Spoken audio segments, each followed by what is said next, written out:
Olúwo gbàlejò VDM náà wá kí Olúwo controversial ọba ló lè gbé controversial person wá. Àtàyè ṣe one of Nigeria òrìṣà ńlá so VDM ti dòrìṣà.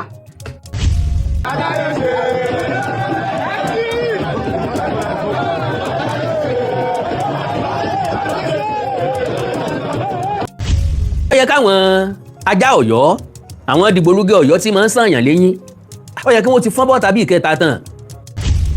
Báwo lẹ́yìn Yorùbá ṣe wá bìlíìfì pé tẹ́ ẹ̀ bá fún níbò ní second term kò ní í jókòó pa síbẹ̀? Ṣé rí lọ́jọ́ tí èmi rí Tinubu bẹni tó ti parí second term third term ni mò ń rí tí bàbá ń ṣe lọ yìí. It shows he has failed and I call on Makinde, the governor of Oyo State, to resign. Ṣé ẹ rò wípé gbogbo nǹkan tí Makinde ń fò làkàlàkà tó ń fi lìgbìlìgbì yìí ẹ rò wípé ó máa fara re lọ ṣá? Yorùbá Parapọ̀ TV ẹ máa gbọ́ ẹ máa wò ó ẹ subscribe síbẹ̀ ẹ like ẹ bó bá ṣe ń lọ àwa ò ní jẹ́ kétí yín ó di sí o. Yorùbá Parapọ̀ TV àgbẹ̀lẹ̀tù ọmọdé làwọ̀. Olú-Ìwó tún ti dá wàhálà míì sílẹ̀ sáàrin ọmọ Yorùbá ọba tó jẹ́ pé ẹnu kì í sì lára rẹ̀ láàrin àwọn ọba tó kù àti láàrin àwọn ògbóǹtarìgì ọmọ Yorùbá tí gbogbo èèyàn mọ̀ sí Olúwo nínú èyí tí àwọn kan ti ń pe Olúwo ní Gúmì Ìwó àti pẹ̀lú pé nípa bí ó ṣe gbà wọn Fúlàní sọ́dọ̀ nígbà náà ọmọ àti ṣe bẹ́bẹ́ VDM tí gbogbo èèyàn mọ̀ sí very dark man òun náà ló fi joyè kan nílẹ̀ Yorùbá orúkọ oyè òun ló sì pè ní Atáyéṣe ẹni tí gbogbo èèyàn mọ̀ sí VBN ìyẹn very dark man òun náà ló fi jẹ oyè kan tó jẹ́ pé àwọn ọmọ Ọ̀yọ́ sọ wípé Aláàfin Ọ̀yọ́ nìkan ló lè fi èèyàn joyè náà oyè tó wá fi jẹ oyè tó ní controversial ni ìyẹn ni oyè tó jẹ́ pé ó ní àríyànjiyàn nínú oyè tó fi jẹ náà ni Atáyéṣe of Nigeria inú wa bí àwọn èèyàn wípé Atáyéṣe of Nigeria pé ṣé Olúwo lẹ́tọ̀ọ́ láti fi èèyàn jẹ oyè tó ní ṣe pẹ̀lú orílẹ̀-èdè Nàìjíríà lápapọ̀ àti pẹ̀lú pé Atáyéṣe tó fi jẹ yìí Obesere ni wọ́n ti fi jẹ oyè náà nígbà náà wípé Atáyéṣe mélòó la wá fẹ́ ní nílẹ̀ Yorùbá o àti pẹ̀lú pé ǹjẹ́ Olúwo láṣẹ àti fi ìyẹn jẹ oyè fún odidi orílẹ̀-èdè Nàìjíríà lápapọ̀ níbẹ̀ ni Ìyèdára ti wá jáde gbayagbaya wípé Olúwo sá máa ń fẹ́ wàhálà ní gbogbo ìgbà wípé tó bá máa di táwọn èèyàn máa tún fi rántí pé sólúwo sì ń exist àbí ò exist yẹn ni pé sólúwo sì ń bẹ àbí ò bẹ òun náà ni Olúwo máa ń ṣe ní gbogbo ìgbà nípa bí ó ṣe pé very dark man wípé kó wá joyè kan pàtàkì ohun tá a sì gbọ́ náà ni pé kì í ṣe pé Olúwo mọ̀ pé very dark man láti wá joyè bí kò ṣe wípé ó ní láti fi kinní ọ̀hún dá àwọn ọgbọ́n kan láti dá àwọn nǹkan kan rú ni nínú èyí tí ẹ farabalẹ̀ gbọ́ kinní ọ̀hún ibi tí Ìyèdára ti hàn náà ọ̀rọ̀ ọ̀hún àti Awíkókó mà ṣàlàyé ọ̀rọ̀ tó pọ̀ gan ni wọ́n sì fi àwọn fọ́nrán ọ̀hún hàn wá bí very dark man ṣe wọ̀lú Ìwó àti pẹ̀lú bí very dark man bí wọ́n ṣe ń wọṣọ fún tí wọ́n sì ń já ìwé oyè lé lórí wípé kó wá jẹ Atáyéṣe torílẹ̀-èdè Nàìjíríà agbára àwọn ni Olúwo ní láti fi èèyàn jẹ Atáyéṣe orílẹ̀-èdè Nàìjíríà lápapọ̀ nílùú tí Haúsá wà ìlú tí Yíbò wà ìlú tí TV wà àti onírúurú àwọn ẹ̀yà gbogbo òun náà ni Olúwo tìlú Ìwó ló ti fi very dark man joyè kan tó pè ní Atáyéṣe torílẹ̀-èdè Nàìjíríà ṣùgbọ́n ṣá o Ìyèdára ti jáde gbayagbaya ìgbérú èèyàn wo gan lolúwo yìí gan ṣùgbọ́n ṣá o nínú ọ̀rọ̀ ọ̀hún òun náà ni ẹni tí a ń pè ní Awíkókó ti jáde gbayagbaya ìbẹ̀ nígbà tí Olúwo bẹ̀rẹ̀ sí sọ̀rọ̀ níṣẹ́ ló tún lọ tabá Ọọ̀ni tilé Ifẹ̀ láti dá wàhálà sílẹ̀ náà ni afama kó má jẹ́ Olúwo ní ọ̀daràn Yorùbá rú pẹ̀lú nǹkan tí Olúwo tilẹ̀ wò ń ṣe báyìí ọba Abdulrasheed Tẹluwan òun náà ló ti gbé ìgbésẹ̀ tó lágbára nínú èyí táwọn èèyàn sọ wípé àìfàìmọ̀kọ́ba Rasidi yìí tí gbogbo èèyàn mọ̀ sí Olúwo tìlú Ìwó tó má dàrin ọmọ Yorùbá rú wọ́n sì fi àwọn fọ́nrán ọ̀hún hàn wá àti ipò tí Olúwo wà gan níbẹ̀ àtúntò tó ṣe fún very dark man ọ̀rọ̀ rí gbogbo ẹ̀yin ọmọ Yorùbá kí làríwí sí yín bọ́ba sì rí lọ́kàn tí yẹn fi síbi abala àríwí sí yẹn comment section wọ́n fi gbogbo kìnìún ọ̀hún hàn wá tẹ́sí gbádùn ẹ̀ nígbà bá jí gan bọ́wá jẹ́gbẹ́ àkọ́kọ́ lẹ́yìn wò wá tàbí tí ẹ̀yin ń gbọ́ wa ṣùgbọ́n ẹ ò tí ì tẹ subscribe button síbẹ̀ àwa ń bẹ̀ yín bá wa tẹ̀ sójú ẹ̀ ẹ bá wa dọ̀rẹ́ káwọn náà ó sì bá yín dọ̀rẹ́ ẹ wá má gbàgbé o láti jago pélébé tí ń bẹ lẹ́gbẹ̀ẹ́ lónìí ọmọ àràn yín létí nígbàkúùgbà tá a bá ti wà lórí ètò gbogbo ọmọ Yorùbá àtàtà ẹ̀já ṣe àkíní ọ̀hún kápẹ́ndé gbogbo orí social media àti ibi tí gbogbo ọmọ Yorùbá tawọ́tasẹ̀ dé ìpè Olúwo tó ti ṣe bẹ́bẹ́ o very dark man òun náà ló fi jẹ Atáyéṣe orílẹ̀-èdè Nàìjíríà àwọn ọmọ Ọ̀yọ́ gan bínú sí kinní ọ̀hún sínú tẹ́ẹ̀tì máa rí kinní ọ̀hún gbogbo social media èmi ní Facebook ní o èmi ní WhatsApp èmi ní káàkiri ẹ̀já ṣí àyè débẹ̀ Olúwo tó ti ṣe bẹ́bẹ́ o ó tún ti fẹ́ dá wàhálà lẹ̀ láàrin ọmọ Yorùbá láàrin Aláàfin ti Ọ̀yọ́ àti Ọ̀nìrìṣà àtúngàn ti ká lára rẹ̀ ẹ̀já ṣí àyè ẹ tẹ subscribe button síbẹ̀ ẹ tàgò tí ń bẹ lẹ́gbẹ̀ẹ́ bó bá ṣe ń jábọ́ bí àpò ìyèrè àwọn ò ní jẹ́ tí yóò di sí o ẹ̀já gbọ́n tí Ìyèdára àti Awíkókó sọ nínú ọ̀rọ̀ wọn ìjàmbá àbí tó ń bọ̀. Very dark man my brother For me, I don't have anything against you. You are my very good brother. Thank you for all the good work you are doing for our people. You understand? Now all of us, they join and they do everything in a little way where everybody feel do. But my own little advice for you, very dark man, you don't they do this work. Everybody, they praise you. My brother, you see that Gumi, if you don't know, we are referring to Oluwo that gave you a chieftaincy title as Sheikh Ahmad Gumi of Yoruba land. Now that kind of person you want to associate with. If you get closer to very dark man, me una call am. Me na call that our brother. Me una advise am. Me una tell am the truth and the whole sense to his sense. Before the water come begin dey pass garri, na make me dey talk this thing. You see that place where very dark man dey go. Na no go area o. That person wey you wan go begin dey associate yourself with, that man go destroy your reputation for Nigeria. Many meaningful people they go run away from you. Nobody go want to get one or two things to do with you again. With that man, that kabiyesi where you don't go meet, where they tell the whole world say he make you Atayese one of Nigeria. I never see that kind of chieftaincy for my life. As they call you now, say you be Orishala. This is the same person where they condemn all the gods where they Yoruba land. My brother VDM, for your area where you from come, we know say from house by house like this. Now every one of una get una God, small God where una dey worship.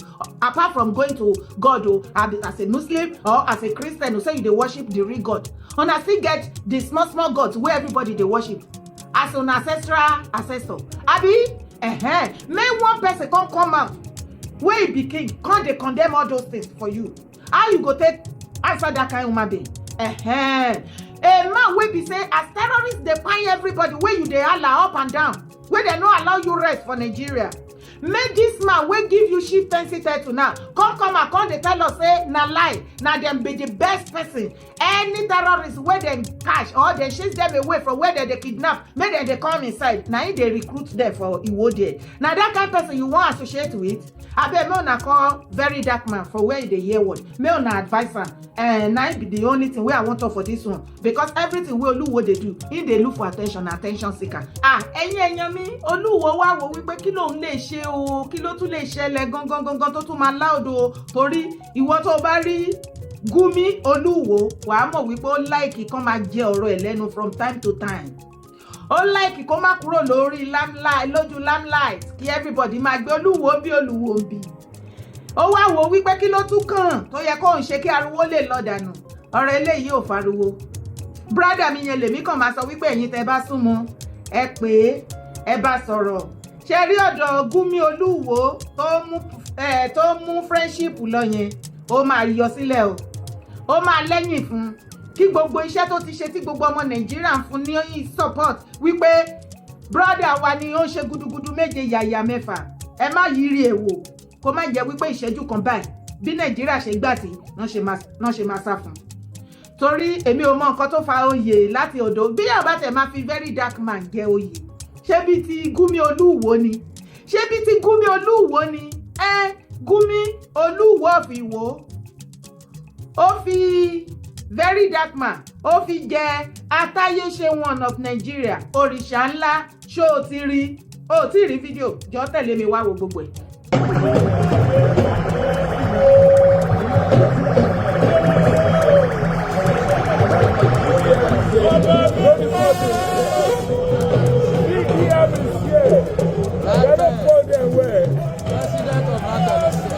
Live at Oluwo.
Baba don't collect chieftaincy title. Baba don't collect chieftaincy title. If you don't know today. You understand? Don't punish the war. Don't punish Mario Wazobia. Don't punish every Nigerian where no want better for this country.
Jíjẹ ìwọ ọ̀nà ìwọ pápá ìwọ ọ̀nà àti kílẹ̀ ní ká kọ́ Olúwo Gúnmi Olúwo ni Ọlọ́run fi very dark man jẹ oyè Atáyéṣe one of Nigeria òrìṣà ńlá Atáyéṣe one of Nigeria òrìṣà ńlá what a combination ẹ jọ̀ọ́ ṣé kinní yẹn nítumọ̀ létí yín Atáyéṣe one of Nigeria Atáyéṣe one of Nigeria òrìṣà ńlá so VDM ti dòrìṣà lọ́wọ́ Sheikh Gúnmi Olúwo ọ̀rọ̀ yẹn ti ń yé àbí ṣó ń yé anyway lórí ọ̀rọ̀ ti Gúnmi Olúwo èmi ò ní ọ̀rọ̀ púpọ̀ ńbẹ̀ because gbogbo yín lẹ rí oríṣiríṣi nǹkan tó ṣe lẹ́nu ọjọ́ mẹ́ta yìí ó believe yìí pé gbogbo nǹkan tóun bá ṣe àwọn ọmọ Yorùbá a ní láti máa pariwo ẹ̀ àwọn tó bá dẹ̀ fẹ́ pariwo ẹ̀ ló fẹ́ pariwo ẹ̀ lọ́dọ̀ ti tèmi very dark man lèmi bá lọ́rọ̀ ṣẹ́rí tó lẹ́nu ọjọ́ mẹ́ta ló kó àwọn kan tó dàbí eégún èyàn ò gbúdọ̀ pàdé wọn mọ́ ẹ̀pọ̀ bẹ́ẹ̀ yẹn lọ́nà wàá yá dànù ni wàá yá wọgbó kí ló dé ó kó wọn wá ó lọ wá kí òun láti Saudi àbí àwọn ará north ó tún káwọn kan wá láti Saudi ó dẹ̀ ní òun ti sọ wípé òun ò ń ṣe ọmọ Yorùbá mọ́ ọmọ Saudi lókù tóun fẹ́ máa ṣe ṣùgbọ́n gbogbo àwọn council of ọba ilẹ̀ Yorùbá wọn ò retí fi gbọ́ yẹn ìgbà tó ti sọ pé òun ò ń ṣọ ara Yorùbá mọ́ kí ló dé tó sì ń jókòó sórí àpèrè nǹkan Yorùbá kí ni nǹkan Yorùbá sì ń ṣe lọ́dọ̀ ẹ̀ kí ló dé tó sì ń pè lọ́ba tó sì ń jẹ́ kábíyèsí tó sì jókòó sí palace ó ti ná òun ò ń fara mọ́ nǹkan Yorùbá òun ò dẹ́ ṣe Yorùbá mọ́ Saudi ni ẹ̀dẹ̀ jẹ́ kó lọ jọba ní Saudi. Olúwo gbàlejò VDM náà wá kí Olúwo controversial ọba ló lè gbé controversial person wá ó nice ó kú mọ́ bí ìdodo ẹ̀fọn wẹ́kú ló ṣe wẹ́kú bí àti ló tẹsẹ̀ bọ́ kọ̀ǹkọ̀sọ̀ ó ṣe wẹ́kú bíi mẹ́ẹ̀lì ọdẹ òmu mẹ́ẹ̀lì kẹfà ó parí sílé olóyè ẹ̀kẹfà so bọ́tì ọ̀rọ̀ pọ̀ nínú ntọ́sẹ̀lẹ̀ nílùú Ìwó lónìí Olúwo lè sọ̀rọ̀ kọ́mọ́ta sọ́ọ̀ni ti Ilé Ifẹ̀ àmọ́ tí Ọ̀ọ̀ni rà nígbà ẹ̀ Ọ̀ọ̀ni ò pé kọ́ ọmọ dára tó wù ọ́ kọ́mọ̀ ṣe nǹkan tó wù ú ẹnìkan kan ò dá Olúwo lẹ́kun láti invite ẹni tó bá wù ú kódà kó pọ̀ bá Saudi wá Ọ̀ọ̀ni ti ṣe bẹ́ẹ̀ sẹ́yìn ṣàṣàlẹ̀ tó ní ẹ̀bùn tọ́ọ̀nì tilé Ifẹ̀ tí bàbá ò tí invite wá sáàfin including comedians ṣé sídìí ni ṣé kí lorúkọ ọ̀gbẹ́ni tẹ́sẹ̀ ń dùn yìí Jigan Taoma kí lorúkọ ọmọ ẹlẹ́ṣọ́ yìí Yẹmí ẹlẹ́ṣọ́ Lateef Adédìméjì apá gbogbo wọn bẹ́ẹ̀ bẹ́ẹ̀ àti ọ̀hìn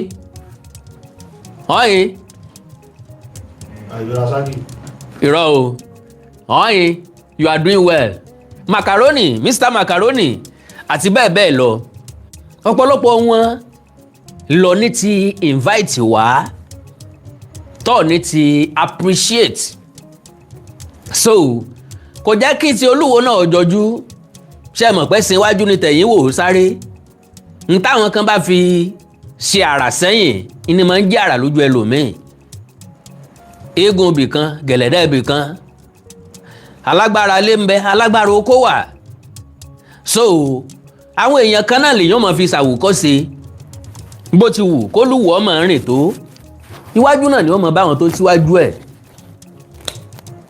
ọgbọ́n òdigi láì sókùn kò sí bí ọmọ òye sọ pé òun ju bàbá òun lọ bólúwo tàkìtì tó forí gúnlẹ̀ iwájú ni ọmọ kálàfin bólúwo sì tàkìtì tọ́fẹ̀gbẹ́ dálẹ̀ iwájú ni ọmọ kọ́ ọ̀ni bàbá rẹ̀ ni ọmọ jẹ́ lọ́jọ́kọ́jọ́ so having said that àwọn nǹkan kan wà tó amaze mi àwọn nǹkan kan wà tó kọ mí lóminú àwọn nǹkan kan wà tó mú ìbéèrè wá àwọn nǹkan kan wà tó mú ìwúrí wá mo wá wò pé igi kan yìí ṣe gbó èèyàn kan yìí sọjà àjèjì ọwọ́ kan ò gbégbá dórí bẹ́ẹ̀ ni bàdí kan ò lè jòkó lẹ́ni kọ́ dán mọ́rán Olúwo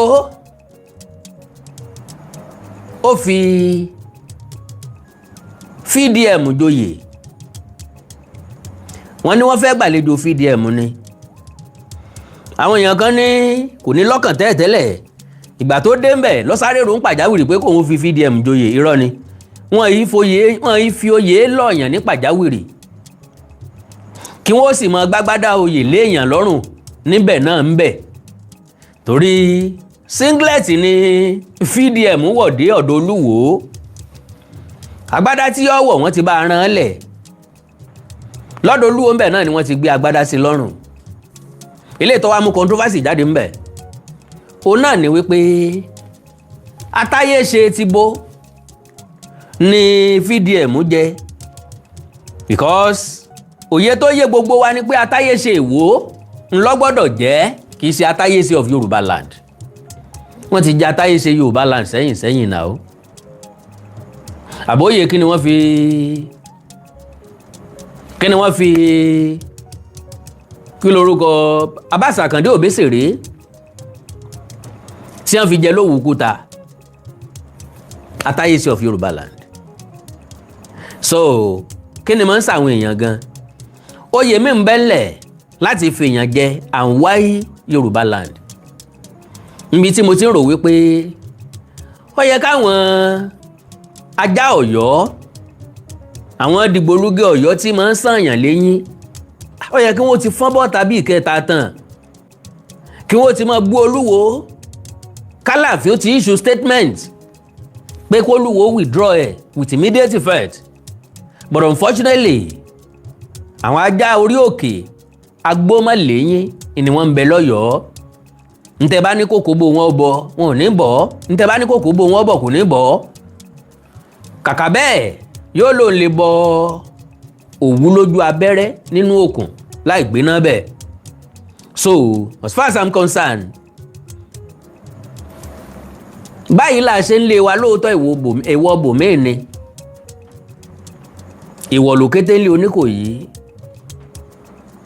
nílùú bòmíì ìpanu ni fáwa o ìtì ẹ̀ ṣèpanu ẹran ọbẹ̀ ni bọ́wọ́ bá bòkété nísìnyí àìjàmọ̀lá ni o bọ́wọ́ bá bà láṣejù pé pa ni ẹ pa kárò ń jẹ̀bà lọ́la bọ́wọ́ bá bà láṣejù pé pa ni ẹ pa kárò ń jẹ̀bà lọ́la lo and behold nílẹ̀ káàárọ̀ òjìrè bó ṣe tóbi tó fẹ̀ tó mo wò ó láti igun kìíní sí igun kejì igun kẹta sí kẹrin mi ò ríbi tí wọ́n ti ń fòyàn joyè tó jẹ́ pé ọ̀rọ̀ ọba míì lámọ̀ wá sọ ń bẹ̀. Olúwo sọ to the extent ń gbó ń yàtọ̀ sáwọn ọba kan tí wọ́n máa ń sanwó fáwọn blogger kí wọ́n máa bú ọba míì. Now láti fìyàn joyè èèyàn máa ń ní criteria tá a wò mọ́ èèyàn lára nínú ìlú lágbègbè ní community generally blogger ni VDM activist ni ó dẹ̀ tún ní foundation VDM is doing wonderfully well dáadáa ó ti gbìjà àwọn èèyàn jà lóríṣiríṣi ó ti ṣàtakò àwọn èèyàn lóríṣiríṣi oríṣiríṣi nǹkan ló ti wáyé tó ìjẹ́ wípé a lè recognize ẹ̀ kò sí ní tọ́ báàdì ń bẹ̀ àwọn ò pé kí Gàmbàrí ọmọ sùn rárá bí ọba ti kìran yẹ̀rú ọ̀kín kò mí rò pé yóò gba mí ń bì kankan bó bá kìran yẹ̀rú ọ̀kín mo lè pé ó tó bàbá kó tó ń lù ọ sinmi o àìtó ń lù ọ jẹ gọ̀ǹgọ̀ so gbogbo ẹ̀yin ọmọ ìlú Ìwó ẹ kú oríire o ẹ kú tàlejò tòní ìkọ́sí lọ́dàbí ẹni páàrẹ lọ́wọ́ abẹ̀ wọ́n wò ní wò ó èrò pọ̀ gan gidi ní èrò pọ̀ so àwọn èèyàn sì fi ìdùnnú wọn sí very dark man hàn ń pé àwọn fẹ́ràn rẹ̀ níwò inú àwọn sì dùn wípọ́ wá kí àwọn kódà wọ́n ń tira wọn wọ́n ń wọ́ra wọn wọ́n ń dára wọn láàmú oríṣiríṣi bàbá wa fi joyè ní Wò ó ṣé n tó ṣe sí Wò ó ńlá fi joyè ní àbí n tí yóò ṣe sí Wò ó la fẹ́ fi joyè kí ni VDM máa contribute sílùú Ìwó ó wà stake pàpà síbẹ̀síbẹ̀ náà bọ́ bá ti wu ni làá ṣèmọ̀lẹ́ ẹni bọ́ bá fẹ́ ó lè fi tàn ẹlẹ́dẹ̀ jẹ sàárì bó bá ṣe wu Olúwo ni yóò ṣe ṣèlú ẹ̀ ni yóò ṣe tòlú ẹ̀ ntọ́ bá sì wù ló lè ṣe fẹ́nikẹ́ni ó lè fìyàn jẹ gbákejì ọba ó lè fọmọ Fúlàní jẹ bọ́ba Gúnwà ó lè fi TV jẹ ọ̀tún oyè kò sẹ́ni tí ó sọ wípé lébi ọ̀pọ̀n mọ́ rí orí ló tá láàsán bá ròkun kò sẹ́ni tí ó fẹ́ kó rí tó náà ó dorí àpésìn kó dorí àpéwò àwọn èèyàn kan comment ó amaze mi oríṣiríṣi nǹkan wọ́n sọ ẹ̀já kọ́kọ́ lọ wo kọ́mẹ̀ntì wọn díẹ̀ náà ká tó wá play ọ̀rọ̀ Olúwo ká tó gbọ́rọ̀ VDM.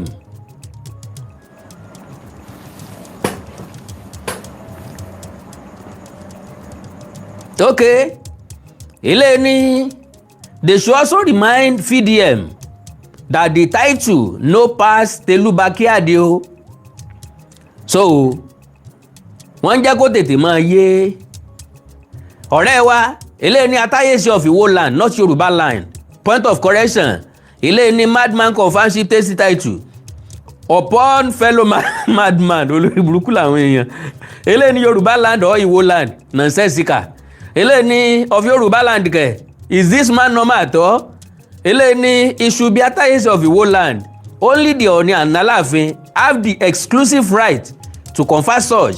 But in this case, it's limited to Iwo land. Ilé ní this one don high again o.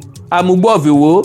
Ilé ní not only Atáyèsí na Atenuje, VDM of all people. I thought dignity should be of high value to these traditional leaders. But look like Afiesi king himself is not far from the norms. Ilé ní the king of Iwo land conferring the title of the Yoruba land. Ilé ní very mad king and very mad man olórí burúkú làwọn èèyàn. Ilé ní who is Oluwo to say of Yoruba land? Is he drunk? Ilé ní since when did Oluwo begin to appoint a title that will cover the Yoruba land? Ilé ní is the award approved by Saudi Arabia or Sultan? Ilé ní does the title come with monthly salary abi? Ilé ní of Yoruba land I like this so make him and his brother for Oyo dey drag am like that.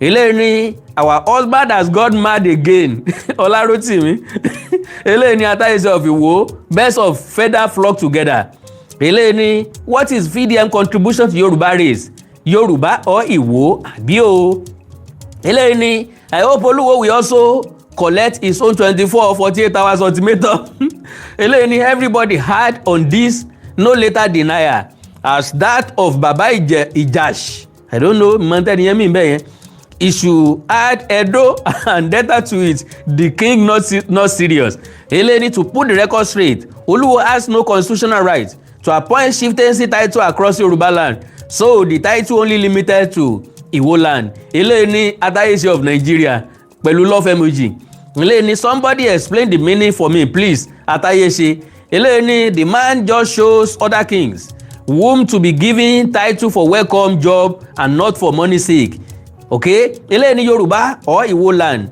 the law recognizes only Alaafin to do that eléyìí ni Seun Kuti will be crying now eléyìí ni where you crying from eléyìí ni we Alaafin not fight him as he was fighting Oni eléyìí ni point of correction it's Atayese of Nigeria not Yoruba land put it directly as it is eléyìí ni come and see o your king don do this again o eléyìí ni Mr. Man just be careful this is Yoruba eléyìí ni controversial ọba eléyìí ni as an emperor why not eléyìí ni Nigerians are entitled eléyìí ni Atayese of Iwo land not Yoruba land eléyìí ni àwọn Atayese one of Iwo land eléyìí ni I think all Yoruba obas need to stand up on this man called Oluwo matter tí a bá ní ká fi wèrè sílẹ̀ kó ṣe òkú yẹ bó ṣe wù ú òórùn ẹ̀ kò ní jẹ́ ká mí eléyìí ni Yoruba land this guy and highness 95 and 6 eléyìí ni all hail new chief in town eléyìí ni àbí Atayese of Iwo eléyìí ni Atayese of Nigeria not Yoruba land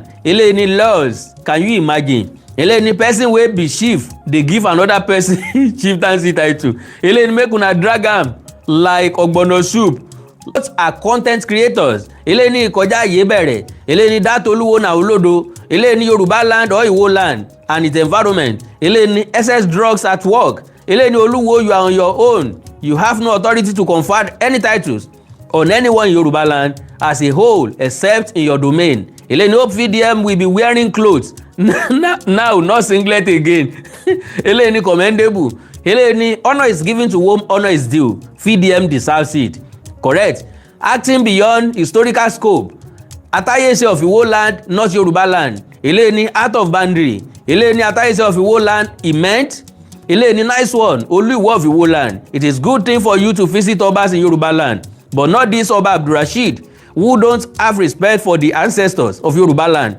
the honour would have been more honourable if it's Oni of Ife the overall obas of Yoruba land VDM more grace and more honourable eléyìí ni indeed it's truly the era of Olodo oppressing title na water eléyìí ni for person wey dem say in cucumber dey online eléyìí ni madness raised to power 2 eléyìí ni too clouty eléyìí ni nonsense Oluwo conferring Yoruba title on a singlet wearing mumu ìkọjáyè madness unlimited eléyìí ni why this fake news Yoruba land kẹ you dey smoke something with Oluwo ni eléyìí ni mugun dey scam mugun eléyìí ni Oluwo how many times did I call you ìwọ náà àbí okay o eléyìí ni Atayese of Iwo ó ti tún mọ igbó ẹ̀ yó eléyìí ni who dash Oluwa and Imperial Majesty eléyìí ni he don smoke weed eléyìí ni no wonder he is busy defending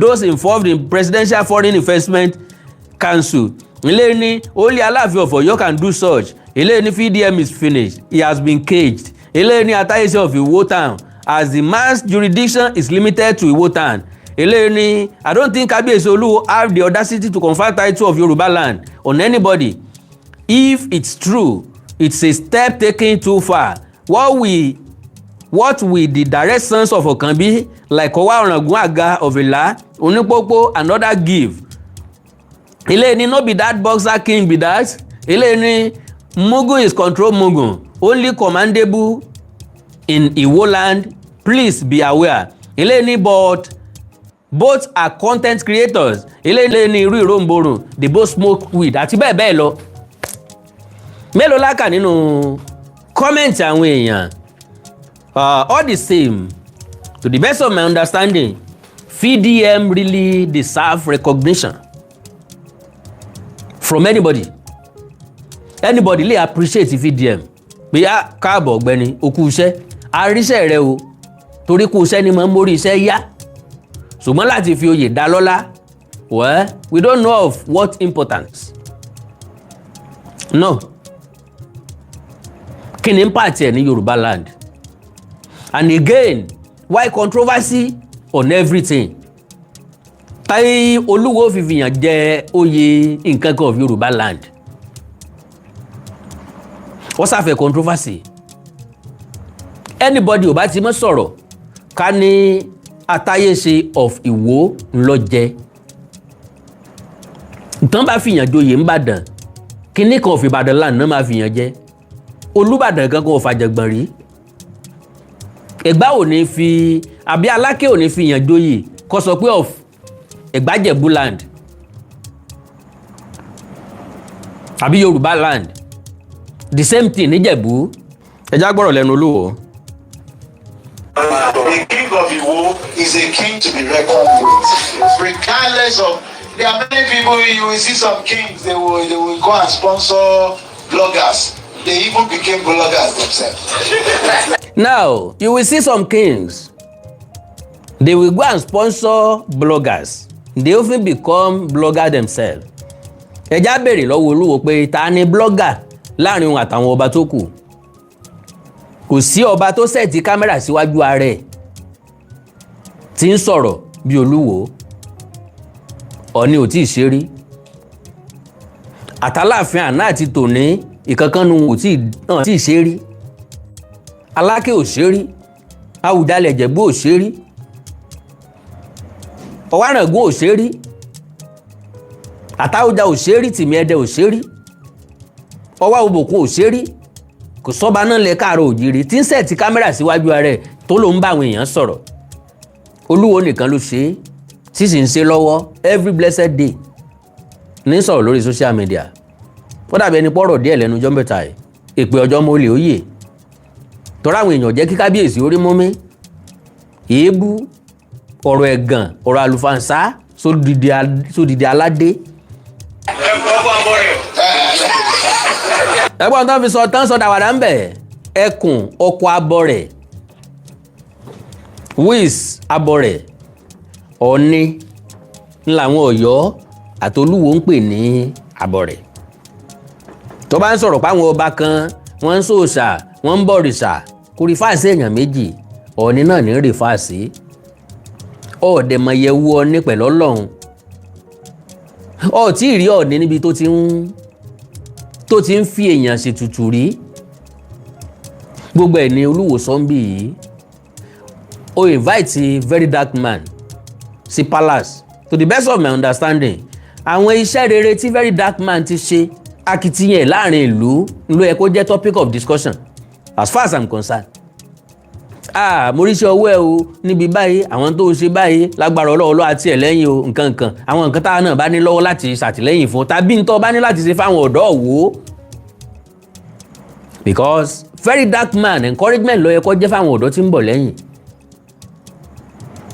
láti emulate ẹ̀ kì í ṣe bí tá a tún ti máa dá pàdé ọba míì lẹ̀.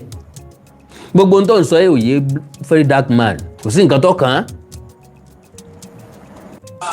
Please, just they are still ignorant. They are still ignorant. We will not go down to that ignorance level.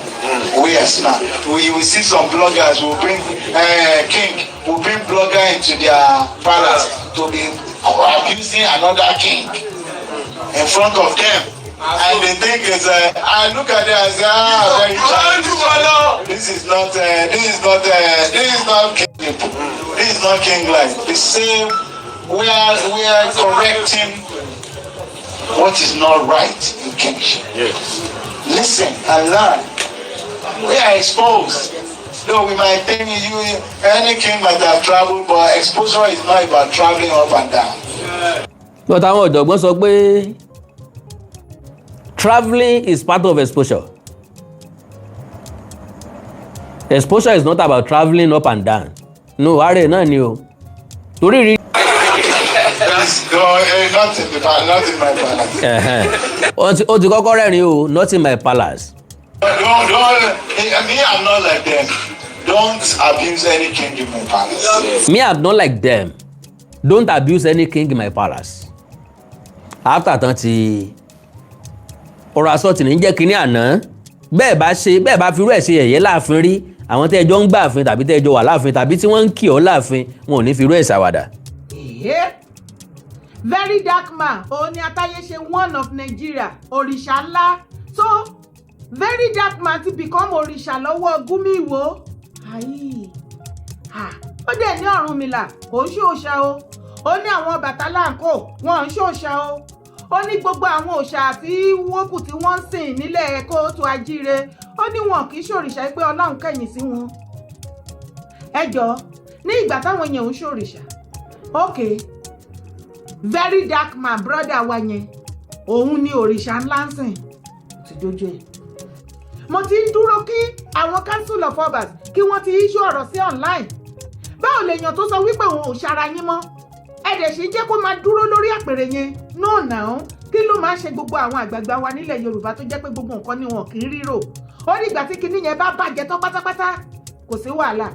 Ẹ ti mọ̀ wípé ibẹ̀ nìkan kọ́ là ń lọ. Tẹ̀lé mi kó wá wo fídíò yìí. You see, I'm still saying it. Nigeria may not have election come 2027. You guys don't understand what is going on. You don't understand what is going on. Let me tell you something. I said something in my last video. I said Tinubu does not believe in one Nigeria. Not just Tinubu. The whole Yorubas, they don't believe in one Nigeria. The Igbos, they don't believe in one Nigeria. And these Igbos now and the Yorubas now that they don't believe in one Nigeria, they are working together. The Igbos, they've never been united the way they are united right now. When I mean united, I'm talking about the political class. Let me tell you something. The only people that believe in one Nigeria are those guys in the northern Nigeria, the northeast and the northwest, even the north central. They don't believe in one Nigeria.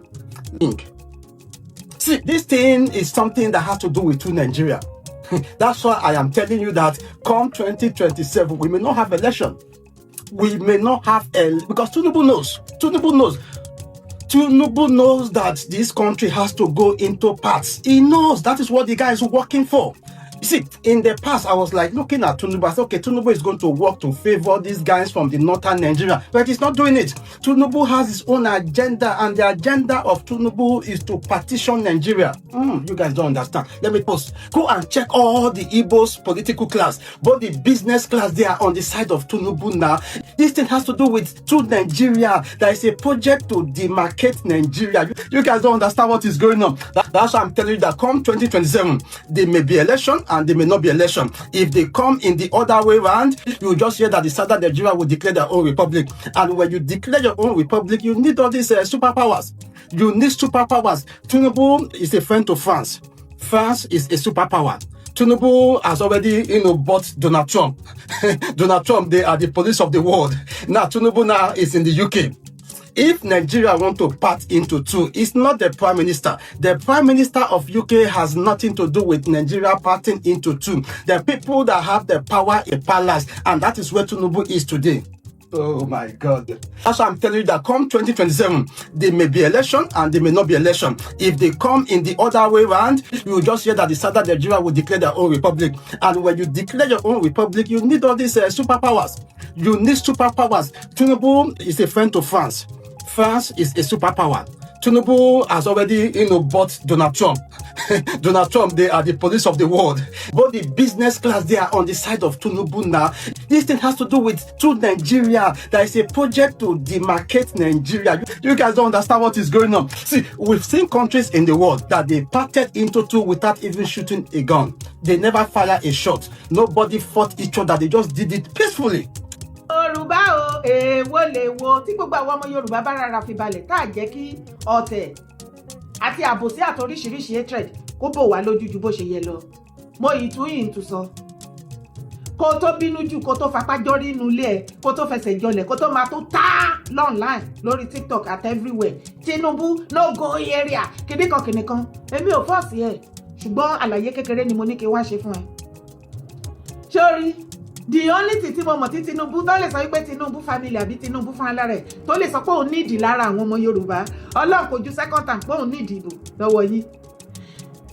tabade dá sílẹ̀ tabatusha 2023 ṣe dìbò fún ṣá dìbò fún ìyẹn ló le jù láti become president ṣé kò maneuver ara ẹ̀ débẹ̀ ṣojú òtí everybody wa báwo lẹ́yìn Yorùbá ṣe wá ń believe pé tẹ́ ẹ̀ bá fún níbò ní second term kò ní jókòó pa síbẹ̀ ṣe rí lọ́dọ̀ tí tèmi èmi rí Tinubu bẹni tó ti parí second term third term ni mò ń rí tí bàbá ń ṣe lọ yìí ìwọ tó bá rí géèmù yẹn bó ṣe ń lọ wàá dẹ̀ rí wípé géèmù tí àwọn northerners mọ̀ play wípé kán da terrorist sí the whole of Nigeria kí ilé má gba àyàn kọ́nà má gbà yàn tí wọ́n ti ń ṣe already wọ́n rò wípé Tinubu máa sùkàn ó máa gbápálẹ̀ fún wọn ṣùgbọ́n ò rí wípé Tinubu kò rọ́ wọn báyìí tó jẹ́ sí wípé ẹni máa kú bẹ́ẹ̀ ó ti pàdé ẹni máa pa ṣùgbọ́n àwa ti rò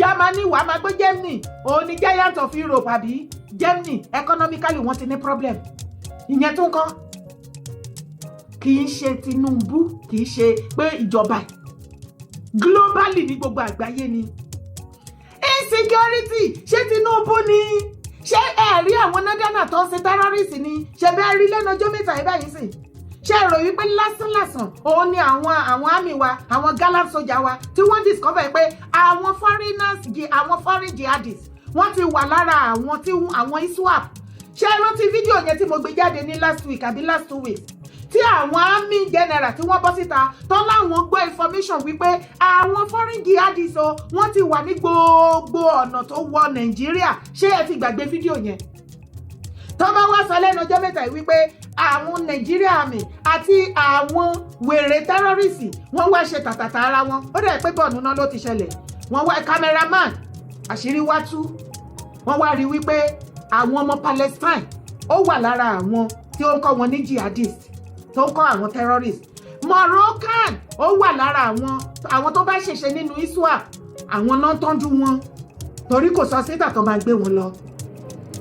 wọ́n wá bí ẹ́ aṣá ní nǹkan kan tí Tinubu àtijọba ẹ̀ ṣe fún àwọn northerners tó sọ wípé wọ́n fẹ́ second term ńlá kí ló ṣe ìwọ náà béèrè ok Yorùbá báyìí ẹ ní economic wise àbí economy wa ò dáa èmi dẹ̀ ń sọ fún ẹ wípé kì í ṣe Tinubu ìwọ tó o bá ń gbé ní outside Nigeria ìwọ lọ̀rọ̀ mi lè yé tó o bá mọ́dé nǹkan tó máa fi €200 tó máa fi rà ní 2026 yìí about 2 years ago €50 ló máa fi rà ó lè má pé €50 tán tó jẹ́ sí wípé economically the whole wide world ló ń yàtà tó ń súfèé mi ní dákẹ́ country wo ló ti ń wò mí báwo lẹ́kọ́nọ́mì ọ̀dọ̀ yín ìwọ tó wà l'Amẹ́ríkà báwo lẹ́kọ́nọ́mì ọ̀dọ̀ yín ṣé Tinubu ló ṣe torí tí northerners bá ń finá mọ́ Tinubu ẹ jẹ́ ká jọ panupọ̀ ká béèrè lọ́wọ́ northerners á ṣà ní ìkọ̀kan tí bàbá Tinubu ṣe fún wọn ṣé báwọn náà gba muslim ticket ní last 2023 ìsìn tó wá sọ wípé second term yẹn kò possible ìwọ àtẹ̀mí dẹ̀rẹ́ ní tó bá bí mi ò rí nǹkan ẹyọkọ̀ bẹ́ẹ̀ tí Tinubu tó ṣe fún wọn ní northern part of Nigeria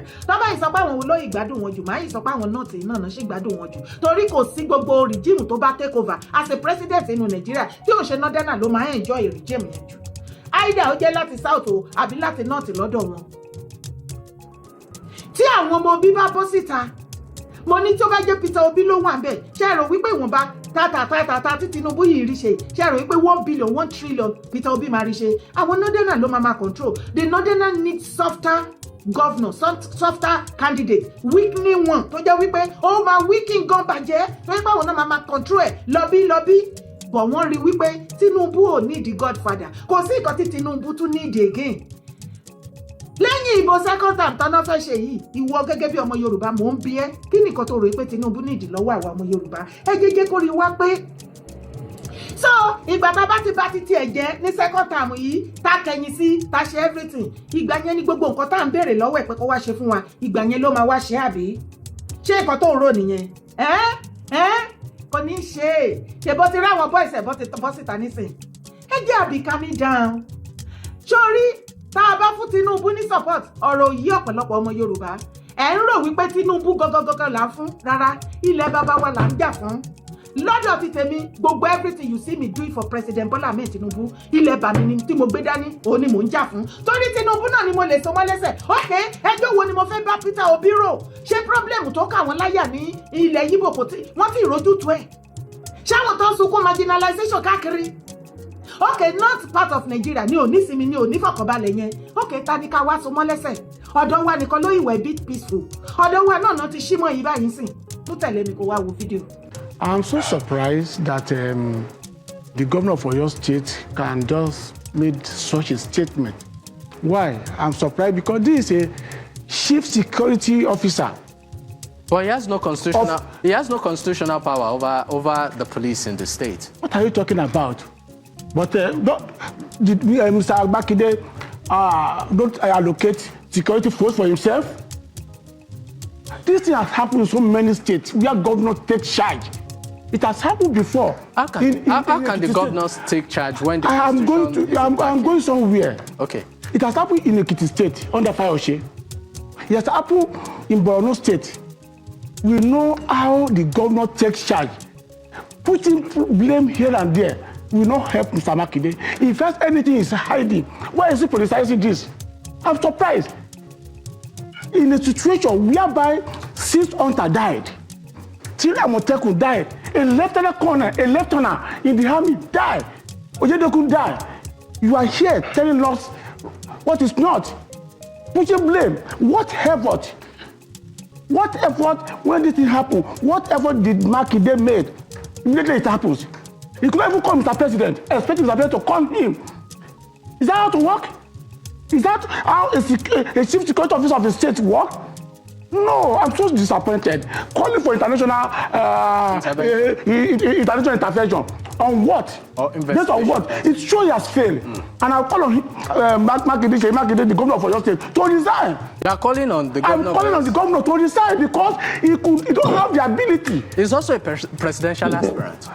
And so, a presidential aspirant who doesn't have ability to handle security in the state should resign. Number 2, for the first 2 days that this thing happened, Seyi Makinde was politicking. He was unconcerned. He was thinking that it is against Mr. President. And then every effort, what effort did Seyi Makinde make? It ensured that he didn't call no meeting at all. He didn't call the hunters, the Amotekuns. On what grounds? But security is not in charge of on the this police on this ground. Number 1, when anything happens in any state of federation, the state governor need to inform Mr. President. Yes, Mr. President must have heard about it. He need to inform Mr. President, not vice versa. Not vice versa. Kí Mákindé resign bíi ti bó o. Èmi gan fúnra mi mò ń fọ̀ sí impeachment lọ́dọ̀ Mákindé. Ṣé ẹ rò wípé gbogbo nǹkan tí Mákindé ń fò làkàlàkà tó ń fi lìgbìlìgbì yìí ẹ rò wípé ó máa fara re lọ ṣá? Ṣé ẹ rò wípé ó máa fara re lọ? President Bola Ahmed Tinubu tí ìwọ àtẹ̀mí ti mọ̀ lánàá kó tó dé ni. Wẹ́ àgbà máa ń rárá gbà téèyàn bá ṣe ń dàgbà sí i ó máa mójú kúrò lórí àwọn nǹkan kan. Ṣùgbọ́n tó bá jẹ́ ní ìgbà tí bàbá Tinubu sì sangun tí ọmọ olódòdé dúró wámwám mi sọ pé wọ́n dúró wámwám o tó ìyàn bóyá bíi 20 years ago ní gbogbo eléyìí tó ń ṣẹlẹ̀ yìí Mákindé á ti mọ nǹkan tó ń ṣẹlẹ̀ á ti máa ké wáyò àlà aláwọ̀ á ti máa ṣe kí ni á ti máa ké wáyò àlà á ti mọ kí ni scores. Ṣé ó tán báyìí o wọ́n ní kí Mákindé resign ṣé kò wá tó bẹ́ẹ̀ èmi ò rí ibi tí gọ́vnà ti ń forí gbárí pẹ̀lú pírẹsidẹ́ǹtì o mi ìdẹ̀rọ̀ wípé Fáyọ̀ṣe gan ṣe tẹ́lẹ̀ nígbà ayé Ọbásanjọ́ tán ti impeach dànùdànù. Ṣé ká sọ wípé Ṣèyí Mákindé ò tí ì gbọ́n mọ́ ti tinú ẹ̀ ní nínú ọ̀rọ̀ pé wọ́n Nàìjíríà? Lótìtọ́ la máa sọ pé àwọn politicians dey àwọn bọ́ my dear níbi tí ọ̀rọ̀ Nàìjíríà tó dé dúró lénìí. Wọn kàn tí declare Nàìjíríà officially pé oníkálukú ti wà láyé ẹ̀ ni. Ṣé wo ò rí wẹnulẹ̀ kó wẹnu ọkọ ni? Northerner wo lórí tó ń jà fún Southerner? Southerner wo ló wá rí tó wá tó ń jà fún Northerner? Níbo? Ṣó ti wá rí wípé Nàìjíríà gan ti kọ́kọ́ ṣá sí méjì already tó jẹ́ sí wípé northern part of Nigeria and southern part of Nigeria bóyá ibẹ̀ yẹn gan ni bàbá ti kọ́kọ́ bẹ̀rẹ̀ bóyá 6 geopolitical zone tọ́nà fẹ́ fi sílẹ̀ yẹn náà ni òun ni wọ́n ti fẹ́ bẹ̀rẹ̀. Èyíkéyìí tán bá ti kọ́kọ́ bẹ̀rẹ̀ kọ́ṣà ti ẹ̀ bẹ̀rẹ̀ láti ibì kan because regional restructuring èyíkéyìí òun là ń rí fìrìfìrì ẹ̀ báyìí tí bàbá Tinubu tí wọ́n fẹ́ ṣe. pólíìsì tí àwọn house tí wọ́n ná pàṣẹ bíìlì nísìnyí wọ́n náà ti withdraw èyí tí house tí wọ́n ná pass wọ́n ní eléyìí tí bàbá Tinubu tó draw tó gbé sílẹ̀ gangan tó bọwọ́ lù àwọn làwọn fẹ́ adopt nísìn and then ní Abuja state capital wọ́n ní kò ní sí state police bẹ́ẹ̀. many things ń ṣẹlẹ̀ nínú Nàìjíríà. Yorùbá ẹgbọ́n mọ́ tinú yín. Ohun tí mo ṣì ń insist tí mo ṣì ń sọ ni wípé kí ló fa àrífín orí burúkú látọ̀dọ̀ Ṣèyí Mákindé sí Tinubu. Ẹgbẹ́ bígbó tábánikà gbé sílẹ̀ lọ́jọ́ orí. Ṣé Mákindé ọmọ láfẹ́jẹ́ sí bàbá Tinubu tó bá délé ayé bímọ? Àìgbàgbé èjì tó official èjì tó fi sàn láì gbogbo wájú ọmọ bó ṣe ń lọ. Ṣé Northerner náà ni Ṣèyí Mákindé trust blindly to this extent tó ń ṣìwàwù sí àwọn èèyàn tiẹ̀?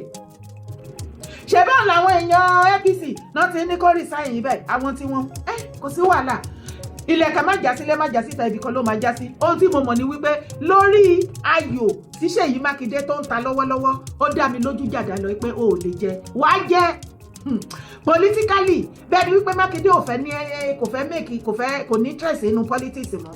Báwo ló ṣe máa blind ló ṣe máa trust àwọn Northerner blindly even at this particular period tí Northerner tán wọ́n tiẹ̀ máwọn èèyàn wọn torí wọ́n ti mọ̀ wípé wọn nídìí Obi kò sọ́jọ́ tó bí ń bọ̀ Àtíkù wọn ní dìbò fún wọn wá bìlíìfì pé ọmọ iná ni kán rán síná ọmọ Yorùbá náà fẹ́ fi gbógun ti Yorùbá. Mákindé ó wá fi ara ẹ̀ jìn wípé ìwọ ló fẹ́ jẹ́ ọmọ iná ó dẹ̀rọ wípé gbogbo ilẹ̀ kó o tó ajíire sórí ìwọ̀nba àwọn tó ń support ẹ politically Ọlọ́run bá ń gbọ́ deep inside them àwọn gan pè é lórí jìnnà ọmọ àlè Ṣèyí Mákindé. Gbogbo ọmọ kó o tó ajíire ló pè é lọ́mọ àlè ìwà burúkú ló ń wù. Bọ̀ kí ló dé tó ṣe jẹ́ wípé tó bá ti di tẹ́nà tí ọmọ Yorùbá jẹ pírẹ́sídẹ̀ntì ìgbà yẹn ní ẹ̀yin most of ẹ̀yin gọ́fúnà ilẹ̀ Yorùbá lẹ máa ṣe kàkàkà mọ́ wọn ná. Ṣùgbọ́n tí other tribe bá jẹ pírẹ́sídẹ̀ntì ẹ máa ṣé àrí Mákindé ní ìgbà Buhari ni? Kí ló dé ṣé o lè ṣíjú lásán wo Buhari ni? Kí ló dé tó jẹ́ pé téèyàn ti yín bá ti wà ń bẹ̀ ẹ máa ṣe wà àrífín wípé kò já mọ́ nǹkankan ẹ throw ẹ under the bus ẹ máa fi polẹ̀ ẹ máa ṣe rádaràda ẹ máa fi fi ṣe yẹ̀yẹ́ lójú àwọn every other tribe. Ṣùgbọ́n tó bá jẹ́ other tribe ló wà bẹ́ẹ̀ ẹ gbé sórí bíi ti gálà ẹ máa hàn kékeré. Àwọn ìwà burúkú wọ̀nyí tí àwọn ọmọ Yorùbá ta yàn láàyò mo máa ń tẹnu mọ́ mo máa ń sọ ó máa hàn wá lé mọ́ ẹ má máa rò wípé bá ṣe ń ṣe lọ yìí bó ṣe máa rí forever lélẹ̀ ó máa tó stage kan gbogbo kíní yà á máa bounce back lé wa lórí. Tọ́ba wá sọ wípé èèyàn délé ayé àṣì fíò báyìí ni Tinubu fi ju Ṣèyí. Tọ́ba sọ̀rọ̀ politics yìí náà ṣé òun àti Tinubu wá on the same table ni tí òun bá ṣe wípé kí ló wá fẹ́ fa àrífín orí burúkú? Ẹjọ́ wà ní first tenor nísìnyí àárín yín ti bàjẹ́ anything ló lè ṣẹlẹ̀ mi ò rule out.